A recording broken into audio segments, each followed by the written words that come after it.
Datganiad heddiw byddaf yn rhoi gwybodaeth i aelodau'r Senedd ar y camau diweddaraf yn y gwaith o ymateb i'r argyfwng coronavirus. Yn ôl y ddeddf coronavirus, mae'n rhaid i Weinidogion Cymru adolygu'r reoliadau bob tair wythnos. Daeth y cyfnod hwnnw i ben ddydd Iau diwetha, ac ar ddydd Gwener cyhoeddais ein penderfyniadau yn sgil yr arolwg honno. Byddaf yn gosod allan ein penderfyniadau fel Llywodraeth a'r tystiolaeth y tu ôl iddynt. Byddwn nhw'n cadw llygaid gofalus ar y tystiolaeth o hyn ymlaen mwyn dal ati i warchod iechyd pobl Cymru. Llywydd, once again, I will update members of the Senedd on the latest actions in our response to the coronavirus crisis. As in previous weeks, I will focus on matters not covered in the statements which follow from the Minister for Health and Social Services, the Minister for Finance and Trefnydd, and the Minister for Environment, Energy and Rural Affairs.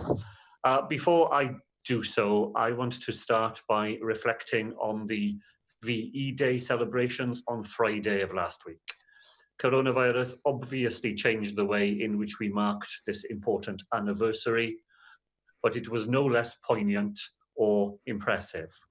I had the privilege of speaking to a number of veterans over Zoom and the telephone, and joined tens of thousands of people across Wales in the 2-minute silence from the steps of the Welsh Government building in Cardiff. Even in these crisis-dominated times, it was absolutely right to find that moment and to recognise the sacrifices made.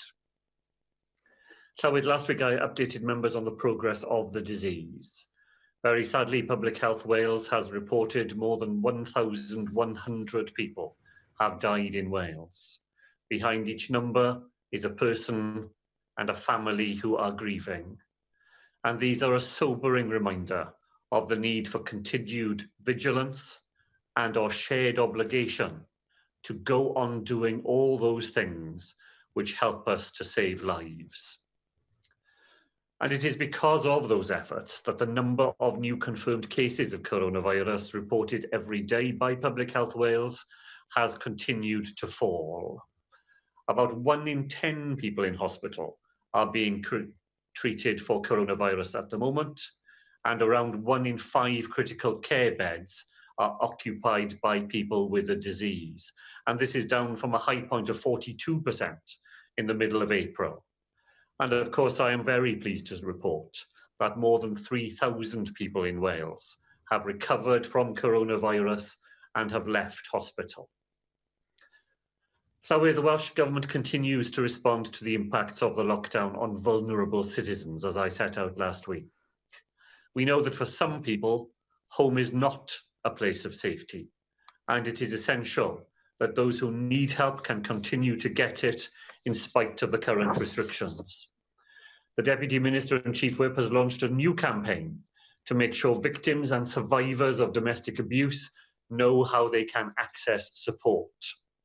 It encourages bystanders to recognise the signs of domestic abuse and to seek support for those who are unable to help themselves. And in all this, Llywydd, the work of volunteers in the current crisis is genuinely inspiring. Thousands of people have offered their services. Thanks to the strong partnership structure we have in Wales, county voluntary councils and local authorities moved quickly to match volunteers with the people who need their help to provide both immediate and long-term support. In Carmarthenshire, for example, more than 360 people responded to a call for help from the local authority to set up furniture and equipment at the county's field hospitals within 24 hours of the appeal going live. And Llywydd, the Welsh Government continues to recognise the crucial role of the third sector. Last week, we announced that thousands of small charities in the retail, leisure and hospitality sectors will receive a £10,000 business support grant to help them respond to the financial challenges of Covid-19. This new £26 million package will support an additional 2,600 properties with the rateable value of £12,000 or below. And that includes charity-run shops, sports premises, and community centres, which until now have not been eligible for this type of support. Llywydd, I turn now to the statutory 3-week review of the lockdown regulations in Wales, which was completed by the Welsh Government last week. This was the second review to have been conducted, and it drew on the latest advice from the UK Scientific Advisory Group for Emergencies and the advice of the Chief Medical Officer for Wales. While we have passed the initial peak of infection and rates continue to fall, the clear advice from the experts is that it is too early for the restrictions to be lifted. We have therefore kept the stay-at-home regulations in place and made 3 small adjustments. And these adjustments came into force on Monday. We have removed the once-a-day exercise restriction. Exercise will need to start and end at home and be local. We have allowed garden centres to open if they are able to comply with the physical distancing duty. And we have enabled local authorities to begin to plan for the reopening of libraries and municipal recycling centres. The evidence underpinning our decision was that the reproduction rate, the R rate, of the virus continues to fall. It is below 1, but if it were to begin to creep above 1 again, we would see the risk of exponential growth. Now, if sustained, these conditions will allow us to take incremental steps over the coming weeks and months further to ease restrictions, but we will only do so when it is safe for that to take place. We will keep the regulations under constant review to enable us to respond to the latest evidence about how the virus is behaving, the effectiveness of restrictions, and the levels of compliance. And in all of this, Llywydd, we continue to support a 4-nation response to coming out of lockdown and continue to work with all other parts of the United Kingdom.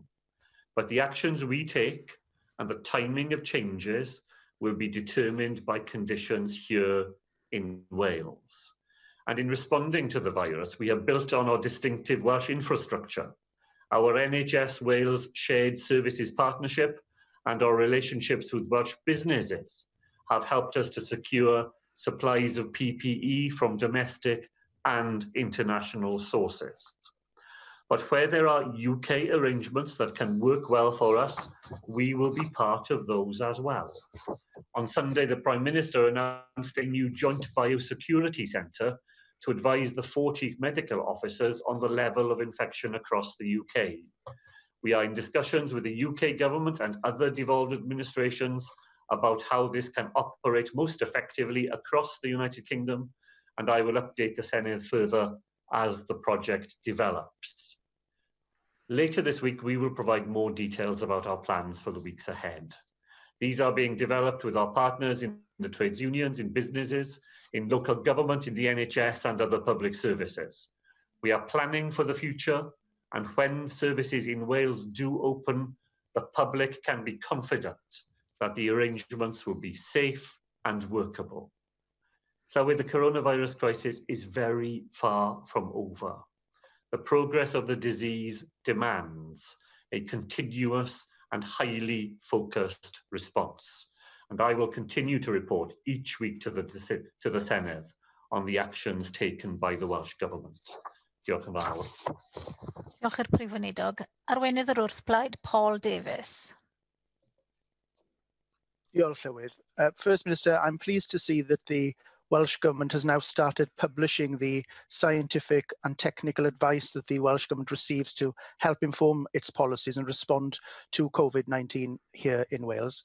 Now, as you know, this is something that I've been pushing now for some time, and I think it's important that information is put in the public domain so the people of Wales can have confidence in the decisions made by the Welsh Government. Now, in that same spirit of transparency and openness with the public, it's important that the Welsh Government comes forward with a roadmap and a clear plan for exiting the lockdown restrictions in Wales. Now, the UK Labour Party leader, Keir Starmer, was right to call for a lockdown exit strategy in Westminster, and the Prime Minister has now come forward with the UK government's plans. Here in Wales, you've already said that the Welsh Government is developing its framework to create a more detailed roadmap. And so can you tell us exactly when the people of Wales can expect to see that roadmap published along with a clear set of timescales? And will you also confirm that you'll be publishing the scientific advice that underpins that exit strategy?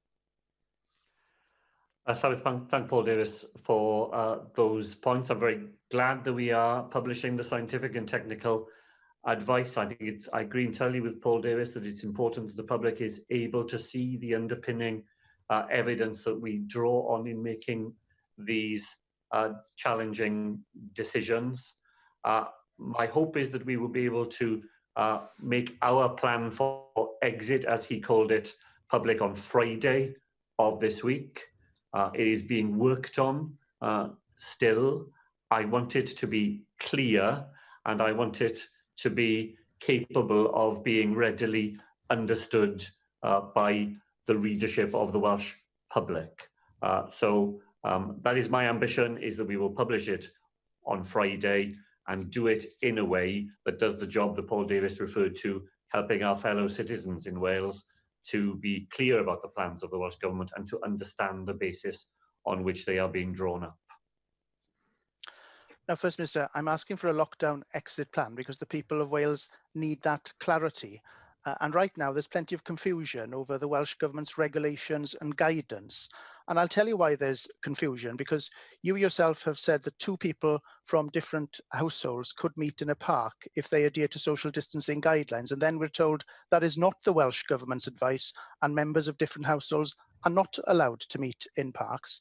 Your Education Minister said schools in Wales are closed until the 1st of June, while your Council General thinks they will definitely be closed for the whole of June. And the member for Bridgend has said that it's okay for people in Wales to start fishing, allegedly based on a response he's had from you. And yet, in response to a written question tabled by my colleague, the member for Clwyd West, you specifically made it clear that while the restrictions are in place, people should not go fishing. And now it appears that even your health minister is confused about whether or not he can sit on a park bench and picnic with his family. First Minister, how are the people of Wales supposed to have any sense of clarity in the Welsh Government's guidance when your own ministers don't seem to understand the rules themselves? And perhaps the Welsh Government needs to rethink its communication strategy so that the people of Wales are receiving the right messages. Well, sorry, I don't know who advised the Leader of the Opposition to use that as a line of questioning, but if I'd been the Leader of the Conservative Party in Wales, I would certainly have told them to think again, because if I needed advice on clarity and how not to confuse the public, I certainly wouldn't be taking it from a party that has done everything it could last week to make sure that people in Wales were not clear about how the law in Wales were to operate on all the points that the member has mentioned. I think clarity was there. There's mischief making. People are very willing, I find, to try and pull a meaning out of words that isn't there. When I answered a question about people meeting, that's exactly what I said. I observe people not going out to meet other people. That is not allowed under our regulations. But people who are walking from their own front door down their own pavement see somebody else who by chance is also walking on the same street, and they are able just to, there's nothing prohibiting people who meet in that chance way from exchanging a few words with one another if they are at a social distance from one another. That is quite different to people purposefully planning to leave their homes to engage in such encounters. So I'm simply reflecting the everyday realities of people here in Wales. As far as angling is allowed, it is allowed under our current regulations, the ones that were passed into law on Monday, but it must be done locally and people must observe social distancing. Here in Wales, we are encouraging people to stay home. That is the best way in which we can help one another to overcome this crisis. That's why we're all making the sacrifices that we are. But people are allowed now to leave their homes more than once a day for exercise. And if your way of taking exercise is to walk from your home to a river, and to sit there, not near other people, and to go fishing, then that is allowed within the rules in Wales. But it must be local, and it must be done in a way that observes social distancing. And let me just finish by just making that point once again. The question that people in Wales need to ask themselves is my journey away from my own front door necessary? If it's necessary, then you're allowed to do it within the terms of our regulations. But the best advice to us all is to minimize the amount of contact we have with other people, because that way the circulation of the virus can be suppressed and we can all go on providing to the safety of ourselves and the safety of others. Arweinydd Plaid Cymru, Adam Price. Diolch, Llywydd. Cyn troi at nghwestiwn, hoffwn wneud pwynt o drefn ar ddiwedd y datganiad yma, os newch chi ganiatáu hynny, ar y ffaith i'r Llywodraeth rannu i strategaeth ar brofi ac olrhain cysylltiadau 8 munud union cyn ddechrau sesiwn craffu yma, ac heb briffio gwrthbleidiau o flaen llaw fel yr addawyd i mi y bore yma. 2 weeks ago, First Minister, when asked by Channel 4's Andy Davis at the Daily Press Conference if the Welsh Government had gowns in its pandemic stockpile when coronavirus reached the UK, the Health Minister confirmed that to be the case. Was that in fact correct? Well, so the Health Minister provided that answer. I'm sure he was drawing on the best information he had at the time. I do not have in front of me, nor could I reasonably be expected to have in front of me the details of every item that was in a store on a particular day. The member had wanted to have that information. He could have submitted one of his many written questions to me and received it. Well, First Minister, you wrote to me last week in response to a letter, and I wrote to you confirming that there were, in fact, contrary to what the Health Minister claimed, no gowns in the pandemic stockpile between June 2016 and February 2020.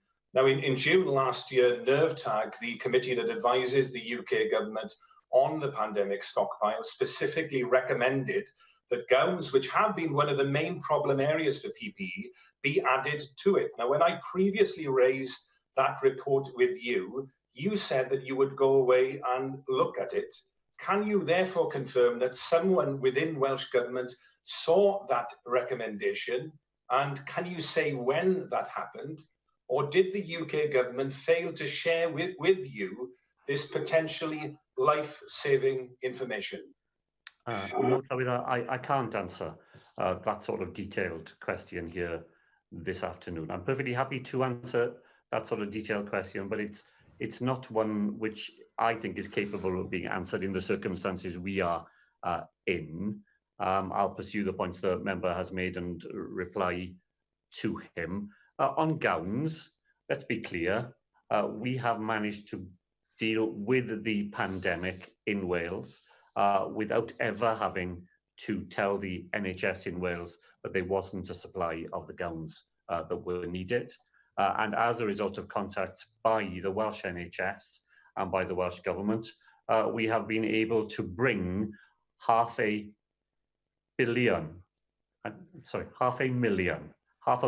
gowns in through Cardiff, Wales Airport, which we have been able to help supply other parts of the United Kingdom in dealing with what is indeed a shortage item during the coronavirus crisis. But we've never not been able to supply those to the NHS in Wales, and as a result of the efforts we have made, we now have a supply in our stores that will see us through the weeks ahead while we continue to pursue other sources of supply domestically and internationally. Arweinydd Plaid Brexit, Mark Reckless. Diolch, Llywydd. First Minister, have you read Animal Farm? Why, when you cycle through Pont Canna to your allotment, did you think it okay for people to hang out with someone from outside their household? And you didn't say on their own pavement, but in the park. Do you not understand that while prohibiting people from driving to exercise may be fine for Pontcanna, it's not for many who live elsewhere? Have you thought what message it sends when your health minister relaxes on a bench in the sun with his family eating a takeaway when others doing that have been dealt with by the police? Which minister considered it so urgent to change the rules the next day that he evaded a prior vote of the Welsh Parliament? Rather than all being in it together at a time of national crisis, it seems that there are some who are more equal than others. Instead of working with the UK government to coordinate a coherent strategy, you seem to take pride in fiddling with rules just to make Wales a bit different. How is it grounded in distinctive Welsh values to require a 2-day gap between when garden centres can open in Wales and England? More significantly, we see the property market fully reopen in England today, while in Wales it remains in an indefinite lockdown. If that means we don't raise the taxes in Wales they do in England, how do we raise the money for our NHS? Will you be asking the UK government for a bailout?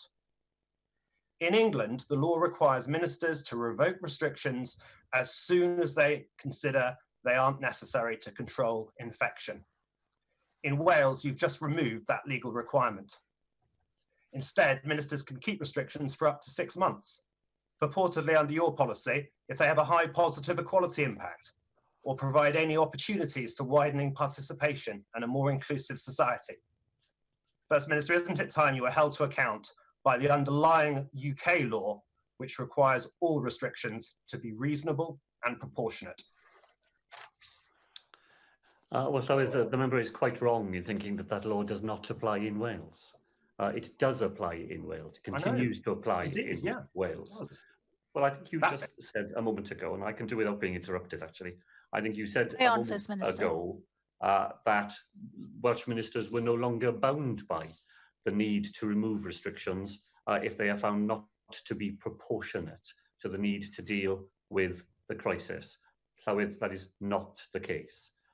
Welsh ministers are bound absolutely by that requirement and will continue to be so. I didn't entirely follow the points the member made at the start of his many questions, and I think I've dealt with a number of them already in relation to the point he made about moving in line with the United Kingdom. There was nothing at all stopping colleagues in England from deciding to allow access to garden centres on Monday of this week had they chosen to do so. We had already announced that our changes would begin from Monday. Had they wished to have a United Kingdom-wide approach to that, they could have done the same thing. It is possible, I know Mr. Eccles struggles with this idea, it is possible for people in England to come in line with what is happening in Wales, not just the other way around. And as for the property market, we don't plan to do what has been announced in England. There are only so many measures, Llywydd, I believe, that it is sensible for a government to take if it does not risk the recirculation of the virus and a rise in the R value. The advice we had leading up to the changes we made were those three modest things were sufficient to keep R suppressed in Wales while offering some further freedoms to Welsh citizens. Every time you add another issue to that repertoire, you increase the risk that R will rise again. We took the view that allowing people to walk around other people's houses and in order to open the property market, that this was not the right point in the cycle to do that in Wales. That remains our view. We keep that, as well as everything else, under review because we are bound, quite unlike the member suggested, to remove restrictions when they are not proportionate to the nature of the crisis that we are facing. Lynn Eagle. Thank you, Llywydd. First Minister, my constituents have warmly welcomed the decision you took last week to extend the lockdown and to keep the stay home message in Wales. And I also warmly welcome the action you took. My questions are around the perimeter of those decisions. Some of my constituents are very concerned about the decision to open garden centres when those items can commonly bought in the supermarket, for example. I also wanted to ask what impact assessments have been undertaken on the decisions that you are taking around the easing of the lockdown. In particular, I'm concerned about the announcement yesterday that golf clubs are to reopen, and I think it's hard to understand that at a time when children are facing so many restrictions. We know too that social isolation is having a massive impact on people's mental health, particularly the most vulnerable and disadvantaged who can't access things like Skype. So my question is what children's rights impact assessments have been undertaken on these decisions that you are taking, and also what wider equality impact assessments are being taken? Diolch yn fawr.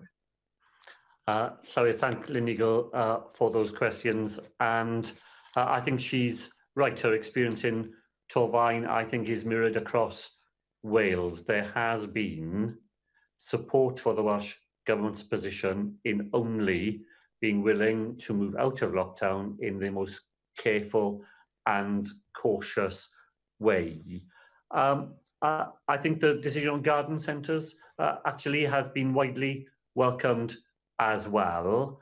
Garden centres operate by and large in the open air. We know that the circulation of the virus is much less virulent in open air circumstances, and where garden centres are able to open and open safely, because they have to be able to do it in that way too, then the advice we had was that we should allow that to happen, and that there are other benefits to well-being and mental health from people being able to use those facilities and then to use the product of garden centres in their own homes.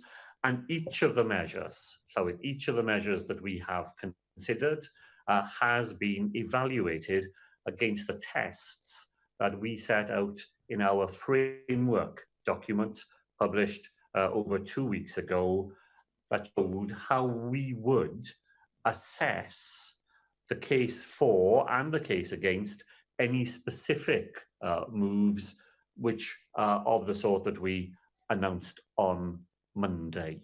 I think the point that Lynigel makes about social isolation and children is a very important one. The lockdown doesn't come without its costs. We're doing it because the rewards are greater, because it does save lives in the here and now, when we've seen how that loss of life has such an unequal impact on different communities and different parts of the community. So it's absolutely right that we do it, but it's also right in the way that Lynigel has suggested that we don't lose sight of the impact that that has on people's lives and on children's lives in particular. And it's why my colleague Kirsty Williams announced just over a week ago a fund to assist those young people who don't have access to the sort of facilities that Lynn mentioned, so that they can at least take advantage of the sorts of electronic means of communication for education purposes, but also as we do to keep in touch with family and friends remotely as we must. And the Welsh Government will continue to keep a very close eye on the impact of these measures on children. And Lynn, I know, will be aware that just this week we set out information about how we are directly gathering the views of children in Wales about what it has been like to be a child during the coronavirus crisis, the impact that it has on them, and what we as a Welsh Government and as a wider Welsh society can do to assist them as we begin to come out of the crisis itself. Andrew R.T. Davies. First Minister, the purpose of leaving home is to exercise. Going for a walk and then having a picnic or spending a prolonged period on a park bench, for example, is not considered to be exercise and is not intended to be a reasonable excuse. That was your guidance that was in force last Saturday. If an individual purchased food, ate it on a public bench, they would clearly be breaking the rules. Should they apologise? So I'm not going to get drawn into this sort of personality bashing approach to the virus. I heard perfectly well what you asked me. Thank you very much. And I'm saying to you that I'm not going to get drawn into that sort of question, which is simply designed to attack an individual out with their family, entitled, I would say, to some privacy in the way that they were going about things, and who will speak for himself. Sian Gwenllian. Mae hi'n 2 wythnos ers I feddygon teulu ar draws Cymru erfyn arnoch chi I wahardd y defnydd o ail gartrefi ac I dynhau pwera gorfodi mwyn amddiffyn iechyd y cyhoedd, ond dydych chi ddim wedi gweithredu hyd yma.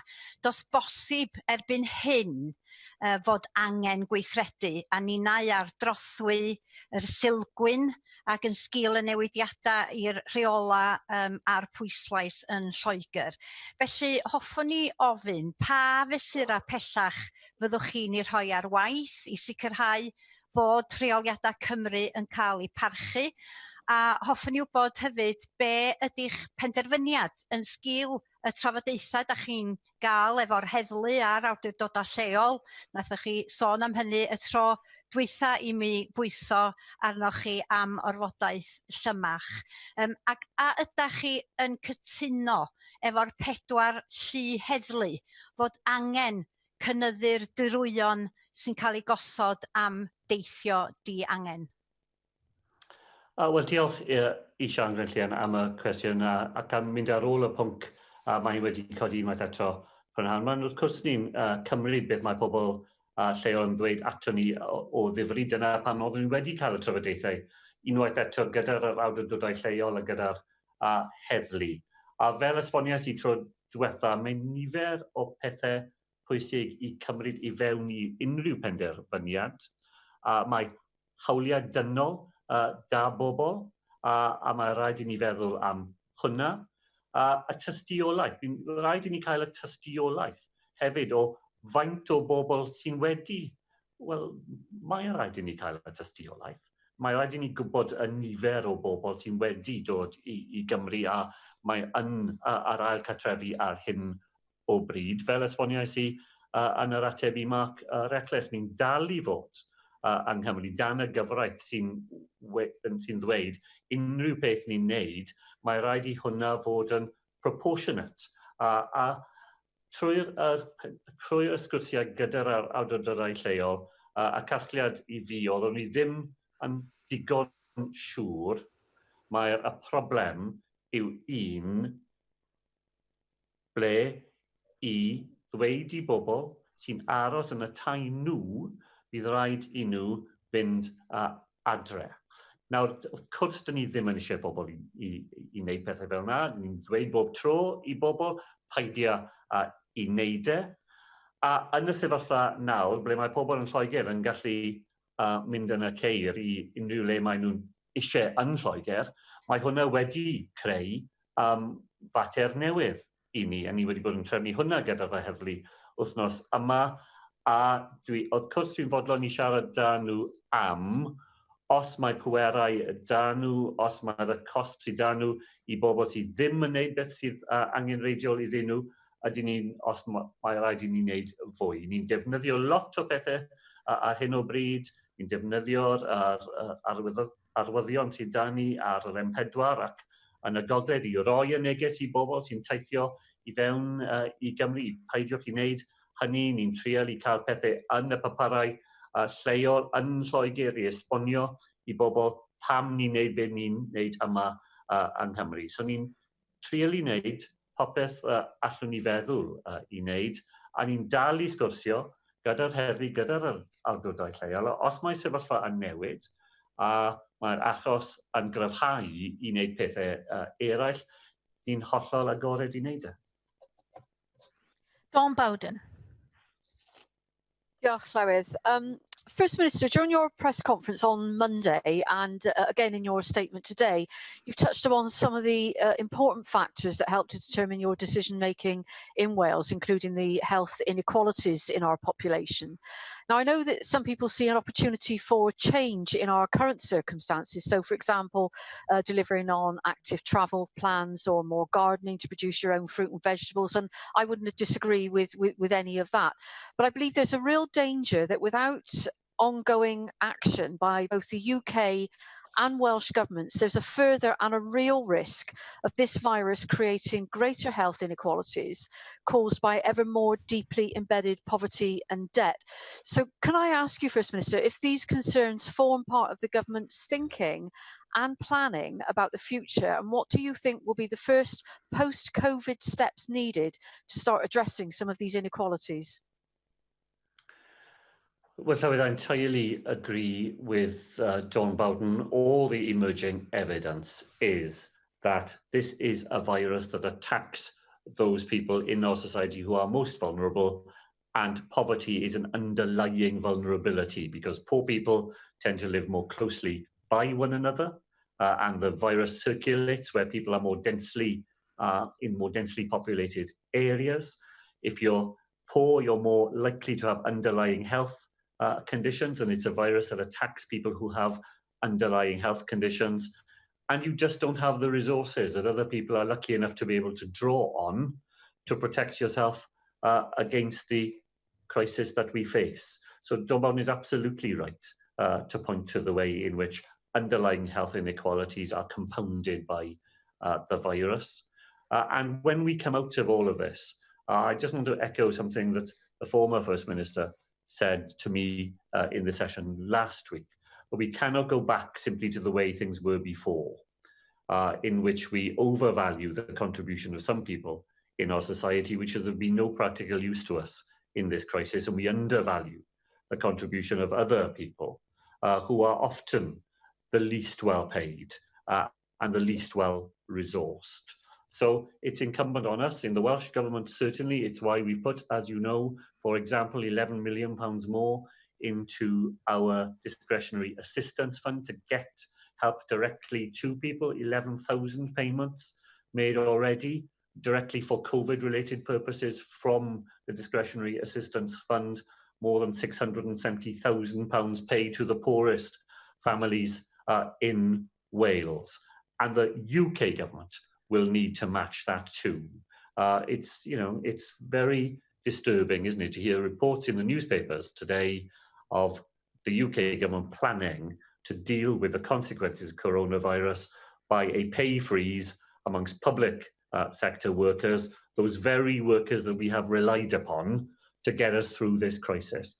That will not be the way to respond. And if we did it that way, then all the inequalities that Dawn has pointed to will be exacerbated rather than eroded, as we are determined to try to do in Wales. Susie Davis. Diolch, Llywydd. First Minister, in your statement, you mentioned people who don't feel particularly safe at home all the time. And my question's prompted by my worries about them and an increasing number of constituents contacting me about their mental health and questions arising from Welsh Government guidance about staying at home. And just to be clear, this isn't about differences between England and Wales, but Welsh Government guidance itself, reflected actually in your confusing comments made a few days ago.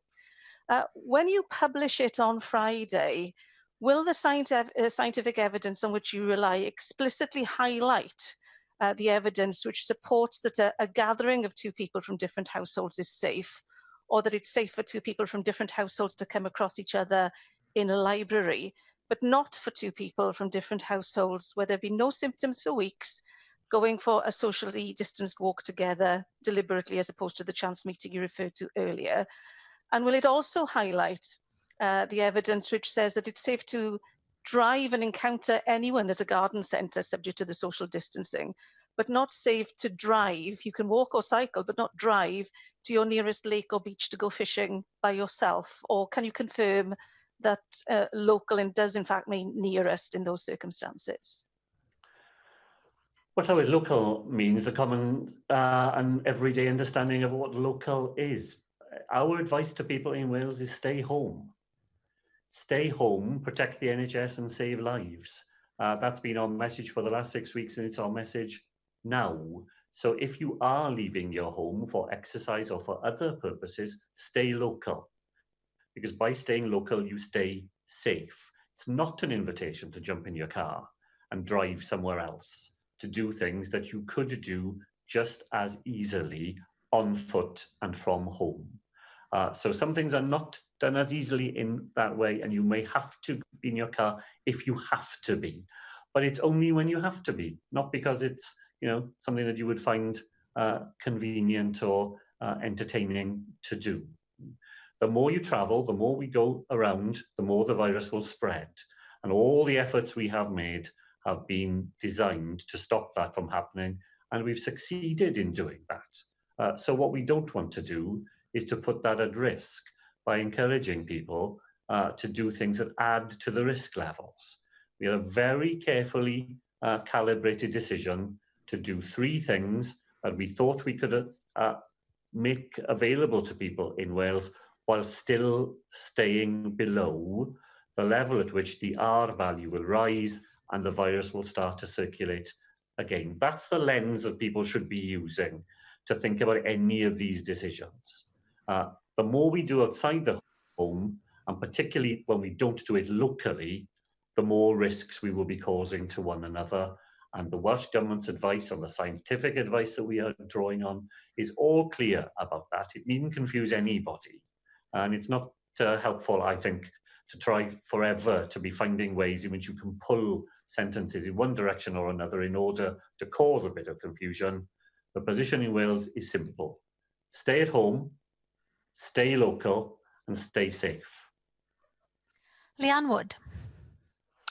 Diolch, Llywydd. Carers have been woefully underpaid and underappreciated for a long time, and your policy to give £500 to carers is welcome, but it doesn't go far enough. All care home workers, including cooks and cleaners, should be entitled to that payment because they are at risk as well. Unpaid carers deserve to be recognised, in my view, too. So will you commit to recognising everyone who is a carer or who works in a care home setting with this one-off payment? And as this one-off payment doesn't address the ongoing low pay of carers, will you agree to do the same as the SNP government has done in Scotland and give all social care staff an immediate 3.3% pay increase? Well, thank you, Anne Wood, for that. And I want to join her in recognising the work that carers, informal carers, and the people who do such important jobs in the care sector do. Our decision to offer £500 to all those people who provide direct personal care in domiciliary and residential settings was one that balanced our wish to provide that recognition against the current financial restrictions that we face. So what I am very happy to say is that we go on looking at that. If there's an opportunity to do more, we would really like to do more. It is not about devaluing the contribution that other people who don't provide direct personal care, but provide other important services in the sector provide. But if you're devising a scheme, you have to have some criteria that the scheme can operate within, and you have to be able to deliver it with the budget that the Welsh Government has available. It's going to cost £32 million to provide for the 64,000 people who are covered by the scheme as announced, and we will continue to keep that under very careful review and see whether it is possible to do more in the future. We've chosen to do it that way rather than in the way that the Scottish Government has done, and our £500 I think has some advantages in that it is a progressive measure. We're offering it to all care workers who provide personal care, however many hours they are working. So it makes the biggest difference to those who have the least. And in thinking of the question that Dawn Bowden was asking about inequality and our ability to try and make some impact on that, our scheme is designed with some deliberate aspects of it in order to make sure that the help is felt the most by those whose need for help is greatest. Jenny Rathbone. Thank you very much. I very much welcome the £500 that we've given to care workers, because they are very much in the front line of risk, looking after the most vulnerable people living in very close circumstances. I also very much welcome the mobile testing units that have been launched to enable residents and staff in care homes to get tested to see whether they've got the virus. But I'm sure you'll acknowledge that one mobile testing unit for the whole of Cardiff and the Vale is insufficient to cover all the care homes and all those vulnerable senior citizens who we need to protect. So I wanted to probe your plans for enabling us to massively increase the numbers of testing units. One report talks about 94 teams working 7 days a week. It would appear that we can't rely on health personnel unless we want to see all the other important health interventions they deliver abandoned, and I wouldn't want to see that. So I wondered what consideration has been given to recruiting other people. In your statement, you paid tribute to the voluntary sector, and I'm aware that in Sheffield, the pilot for testing and tracing, led by a retired director of public health, also involves volunteers in supporting the tracing aspect of it. Can I have a question from Jenny Rathbone now? So I wondered what the government's strategy for involving a whole army of new people, including volunteers, in the mass testing campaign required to take control of the spread of COVID-19 might be. Well, thank Jenny Rathbone for that question. Of course, we have plans to expand significantly the number of tests that we will be able to provide in Wales when we move into the new world of test, trace and protect. And that will involve new ways in which we can deliver tests directly to where people live, an expanded home testing regime, as well as the mobile testing units that we now have available.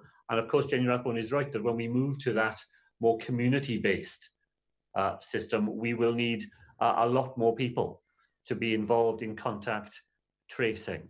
And she's right as well that we can't take those people from important health jobs that they are currently doing. Now, my colleague Vaughan Gethin will answer questions on this later this afternoon, Llywyd, and I know you don't want us to just go over ground we will both cover.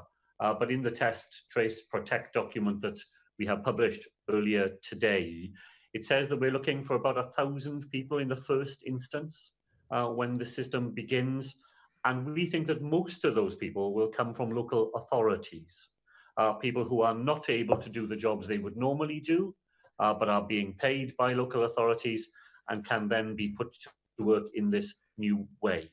The volunteers have done a fantastic job across Wales in the coronavirus crisis. We've had 7,000 people deployed on coronavirus-related activities across Wales, but those 1,000 people are going to be needed every week for many weeks to come. And volunteer circumstances are inevitably a bit volatile. You know, they may themselves go back to work, they may have other things they need to do. And our first thoughts at this stage are that recruiting those 1,000 people primarily through our local authorities, so people are being paid for the job they do, can devote their working week to doing it, that will be the way we will set about recruiting the staff we will need. Neil Hamilton. The reason for introducing the draconian restrictions upon human freedom and people's right to work started out as being to protect the NHS from being overwhelmed. It seems now to have morphed into stopping the R factor, the reproduction factor for the disease, from rising above 1. But does the First Minister not understand that this is a fool's errand? Professor Giesecke, the Swedish government's chief advisor on the coronavirus, wrote an article in The Lancet last week in which he said that the disease spreads almost always from younger people with no or weak symptoms to other people who will also have mild symptoms. There's very little we can do to prevent this spread. Lockdown might delay severe cases for a while. Once restrictions are eased, cases will reappear. I expect if we count the number of deaths from COVID in each country a year from now, the figures will be similar regardless of the measures taken. The First Minister said earlier, quite rightly, that the lockdown is a major generator of poverty and inequality.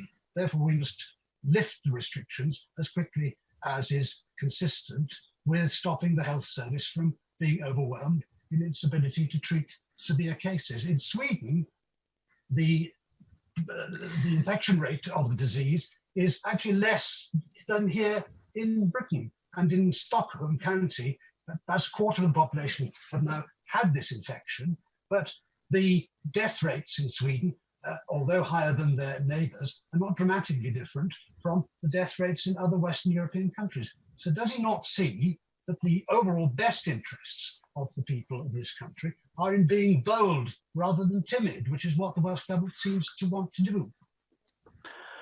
Well, so I apologies that I struggled to hear a little bit of what the member was saying, but I think the first of his argument is that we are foolish, I think was the word he used, to focus on the R value, and that we should be bold. Well, let me tell him what being bold would mean. The R value in Wales, we think at the moment, is 0.8. And even at 0.8, we have to anticipate that over the next 3 months, another 800 Welsh citizens will die because of the virus. If the R number were to rise to 1.1, so that's a tiny number of, 1/10 of 1. If it was to creep up to 1.1, the number of deaths over that 3-month period would be 7,200. So the price of being bold is the death of 6,500 people in Wales. I see the member doesn't agree, but I'm not making it up. I am giving him the very best figures that our epidemiologists and public health physicians offer. And this is a figure that will be agreed right across the United Kingdom. At 0.8, 800 people, very, very sadly, may die over the next 3 months. At 1.1, just that tiny increase, 7,200. It's easy to sit here and be bold. I'm not going to be willing to be bold when 6,500 of our fellow citizens would have to bear the brunt of that boldness.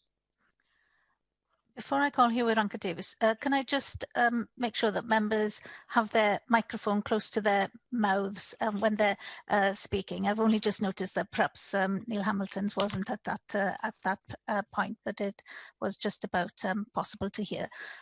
So just a reminder to all members. And who did I say? Yes, yw'r Davies.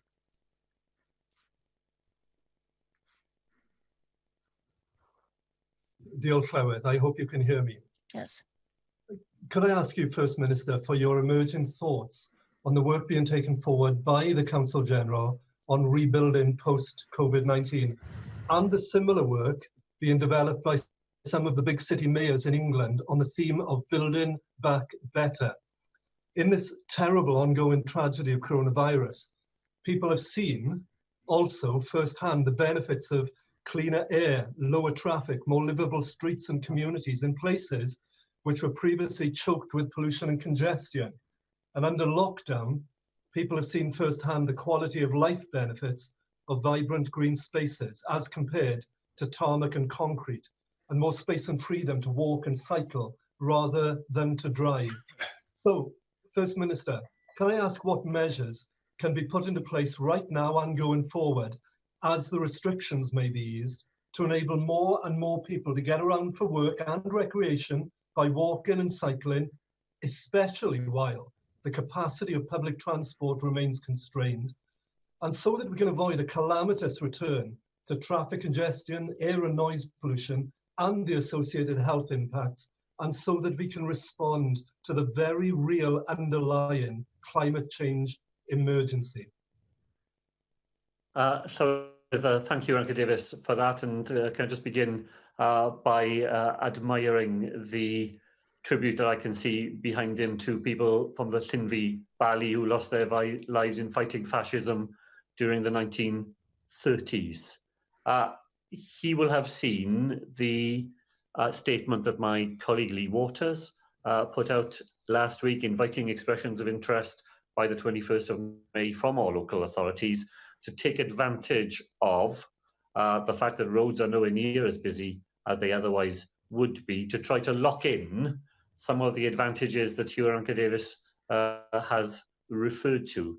We've all at least benefited during this crisis from the declines in air pollution and noise pollution, and we really don't want to simply go back to recreating all those difficulties if we can avoid them because of the health impacts and the impact on climate change that we knew they had. And in that call for expressions of interest from local authorities, backed up by money from the Welsh Government, we're looking to local authorities to bring forward proposals for footway widening, temporary cycle lanes, speed restrictions, bus infrastructure improvements, and other things which local authorities, in an imaginative way, as the call for proposals makes clear, in an imaginative way, to use the moment we have to try to lock into our infrastructure some of the advantages that we've seen from the major reduction in traffic over recent weeks, with the benefits that we're getting from it now, and want to be able to go on seeing those benefits in the future. Darren Miller. Diolch. Can I ask First Minister, I listened very carefully to your answer to Andrew R.T. Davies before, but I have to say I'm not very satisfied with it. It's very clear from the guidance that prevailed here in Wales on Saturday that going for a walk and having a picnic cannot be considered to be exercise and is not intended to be a reasonable excuse. You changed the guidance on Monday. Many people will think that that might be because of the fact that the health minister was photographed sitting on the park bench having a picnic with his family over the weekend. Now, it looks to the public that it's one rule for the health minister and another rule for them. So don't you agree with me that Vaughan Gething has had his chips, and when are you going to remove him from the park bench and put him on the subs bench where he belongs? Well, so I've already said I'm not going to be drawn into that sort of distasteful personal attack on anybody. A brief stop to allow a child to eat is not a picnic in anybody's language. And just for his information, before he tries to spread the sort of slur that he tried in his question, the decisions that the Welsh Government made on the measures that we were going to change were made on Thursday of last week. They were made in a cabinet meeting, which was properly and officially minuted. It had nothing to do with any incident that he is referring to, and he should stop trying to imply that it did. Helen Mary Jones. Diolch, Llywydd. I'm sure the First Minister will agree with me that while the extension to the job retention scheme, the furlough scheme, is welcome, it's really regrettable that we still have approximately 22,000 Welsh citizens who should have been able to be helped by that scheme, who are not because they were changing jobs at the time that the scheme was introduced. May I ask the First Minister for two things this afternoon? Will he commit to continuing, as I know the Economy Minister has already done, to advocate to the UK government for those Welsh citizens who have been inadvertently, I believe, but most unfairly excluded from the scheme? And will he also have discussions with the Welsh Minister for the Economy to see if there's any possibility that if the Chancellor remains intransigent on this matter, that the Welsh Government may be able to provide some assistance to those citizens who have been let down?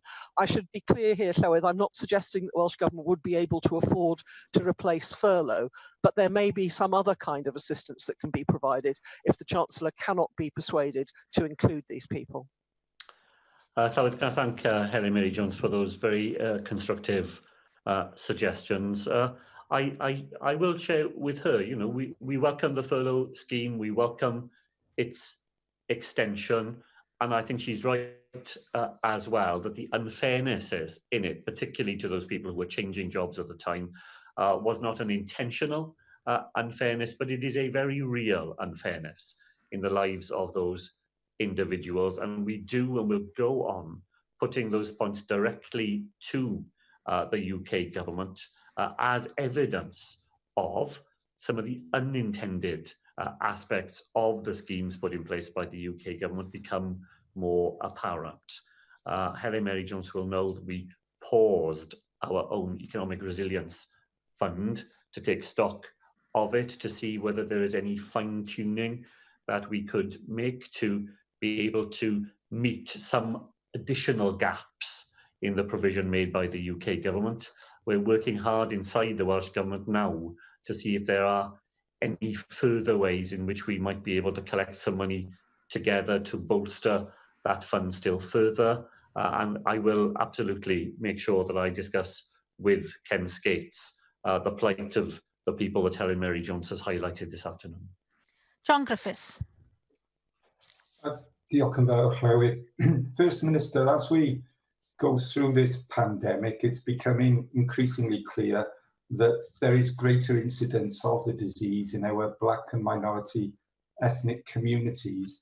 And I know that there's work going on at a Wales and a UK level to try and understand the reasons for that and address it as effectively as possible.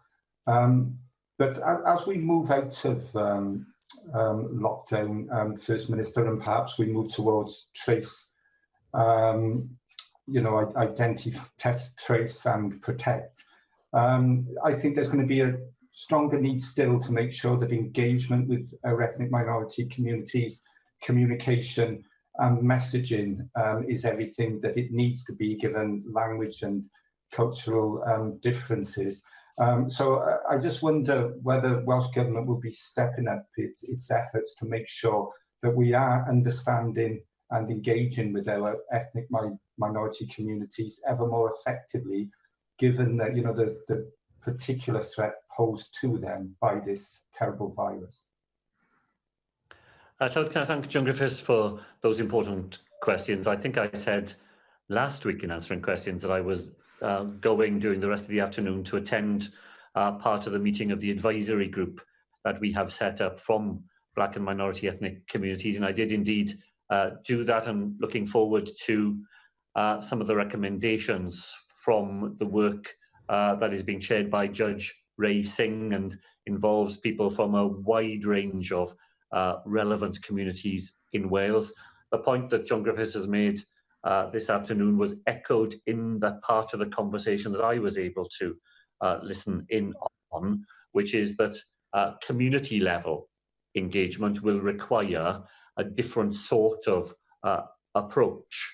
And as we move into trace, test, protect, lots of what that will rely on will be web-based and telephone-based, but we will need some capacity of people able to walk around in communities and communicate with people in that way. So we're thinking that through. We're thinking through the points that John made about language and literacy and how we get messages into communities who are not likely to get their information or their advice from more conventional forms of media. So thank him for raising those points. I want to assure him that they were being debated in a lively way inside the advisory group, and that strand in their thinking is making a difference to the way in which the practical planning for the test, trace, protect service will be designed and delivered in Wales. Carwyn Jones. First Minister, Animal Farm has been mentioned, and I'm sure that Mark Reckless is doing a good impression there, being the boxer to Nigel Farage's Napoleon. I do hope, of course, he doesn't end up in the same way, nor would I want him to. The snowball figure, perhaps, is Daniel Kaczynski, isn't he? The Conservative MP for Shrewsbury, who his answer to not being able to go to the beach is to abolish the government and parliament of the country in which that beach is situated. And in fairness, he's been condemned by members of his own party about that. I'm sure also he will join me in condemning Darren Miller's parliamentary colleague David Jones, who is at this very moment on Twitter using the hashtag #StayAlert and is using another government's strapline. I know he's often tried to pretend he's living in England, but this is another mistake as far as his constituents are concerned. I'm very sure that Darren Millar will join in that condemnation.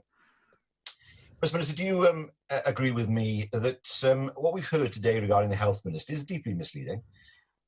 We have a situation here where somebody goes out for a walk, for exercise with his family, including a 5-year-old child. They then have food because the 5-year-old child is hungry, and they sit down and eat it. Well, I'm sorry, but nobody fair, rational, or indeed proportional in any way would see that as being anything wrong. And I'm suspicious about this because on Friday we had the announcement regarding what was happening in Wales. On Sunday in England, the Sun normally takes no interest at all in Wales. I wonder if the First Minister knows perhaps whether the Sun was put up to this by somebody, and the fact it's being used today does give me some cause for concern. Finally, First Minister, could I ask you this? You've been very helpful in clarifying the situation with regard to golf and angling particularly, and you have said, and it seems quite clear to me, that the default position is to stay at home, but there are, of course, exceptions. One exception is to do something that's necessary, going perhaps to the supermarket where it's necessary to drive to the nearest supermarket. That much is clear, I think, to the public. But you've also said, of course, that exercise is another reason. Exercise is not necessary, but nevertheless it is permitted. And what is clear is that with exercise, there are more stringent rules in the sense that people should not drive to exercise. There's no need to do that anyway. That's not essential or necessary. But of course, what you've done today is to clarify the situation with regard to some sports and pastimes. With golf, I think it's probably right to say, isn't it, that golf clubs shouldn't really open, but golf courses could be open with appropriate safeguards and following the appropriate rules. When it comes to angling, of course... Can I ask Carwyn Jones to come to his question, I know I'm trying your patience, Llywydd. So I thank the First Minister for providing the clarity again about angling. At the moment, it's not good weather for angling, I have to say. Yeah, we don't need to know what the weather's like. We all know that the weather's good. Can we come to the question? I'm simply going to say, could I thank the First Minister for the clarity he's provided with regards to golf and angling particularly, and of course the clarity that he's provided for the whole of the last few weeks, in contrast to what we've seen sometimes over the border in England. First Minister. Well, thank Carwyn Jones for those points. I think the position in Wales is clear. The advice is stay at home. You leave home by exception. And when you're engaging in one of the exceptions, then you stay as locally as possible for those exceptions, because that's the way in which we help to save lives. I agreed entirely with the points my colleague Carwyn Jones made about Vaughan Gethin and his family. I'm afraid I'm not a reader of the Sun newspaper, so I'm not able to help the former First Minister there. Let me go to the big points that he made at the start of his contribution. I want to be clear, Llywydd, the Welsh Government believes in a four-nation approach. We think we've still got a four-nation approach because all parts of the United Kingdom are still moving in the same direction, in the same careful and cautious way. What you don't want is to turn the legitimate use of the powers of the Senedd to fine-tune those things so they fit for Wales into something that is divisive, as the Member of Parliament for Shrewsbury so clearly deliberately set out to do, or indeed confusing. And the advice in Wales is clear. Stay home, protect the NHS, save lives. All Members of Parliament should be telling Welsh citizens the position that is here in Wales, and it is only confusing where people try to do something different. Finally, Jack Sargent. Bridges between Wales and England in Allen and Deeside. There is, however, a street in my constituency called Boundary Lane, and residents on either side of that street are in either nation. For residents, the Prime Minister's statement on Sunday caused real confusion, particularly in the area of work. Residents who work in Wales are protected by social distancing in the workplace laws that your government introduced. Those that work in England are not. Will you join me, First Minister, in calling on Boris Johnson and the UK government to introduce similar laws and rules to protect my constituents who work across the border in England? Thanks, Jack Sargent, for that. So we put the 2-metre rule into the regulations in Wales to give workers confidence that if they were going to work, their employers would have taken all reasonable measures to protect their health and well-being. And the huge majority of employers in Wales do exactly that. And I think having had that rule in the law here in Wales for weeks past gives us a head start in getting people back to work with the confidence that they need, that their health and well-being is going to be protected. So I think we did the right thing. I think it has helped. I think that it would help in other parts too to have that rule there in the law, because it's one thing to encourage people to do something, another thing to give them confidence that in a time where people are fearful for their own safety and the safety of their families, that they can do the things they're being encouraged to do in a way that does not put them at risk. We've worked really hard here in Wales with our trade unions, with our employers and employer organisations, and I think that is paying dividends in allowing Welsh citizens to go back to work knowing they're safe, and people who live in Wales and work on the other side of our border are entitled to an equal level of insurance. Diolch i'r Prif Weinidog. Pwynt o drefn gan Arweinydd Plaid Cymru, Adam Price.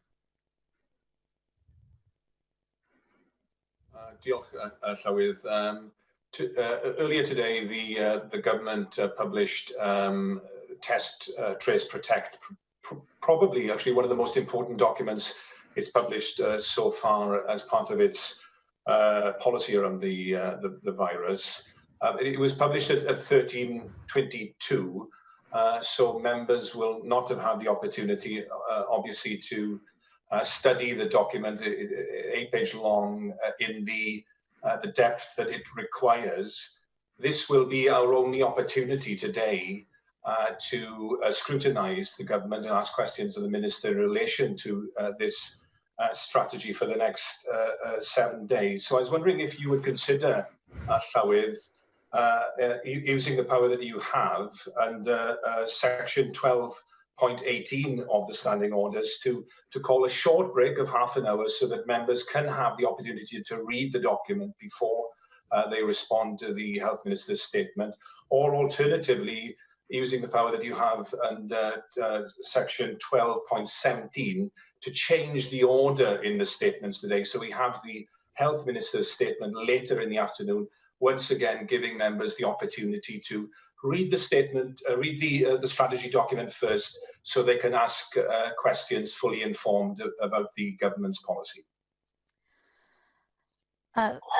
Thank you for that point of order. As members know, it is good practice to circulate statements in advance of the statements being given, and I appreciate that this is an important statement that we're about to hear, but I don't think it's appropriate at this time to be delaying that statement.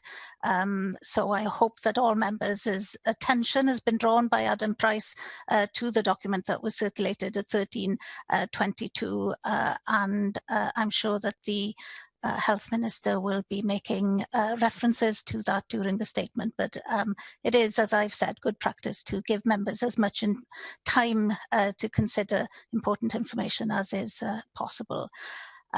For now, then, we move on to the item of topical questions, but no topical questions were selected for today, and then we come to the item and the statement by the Minister for Health and Social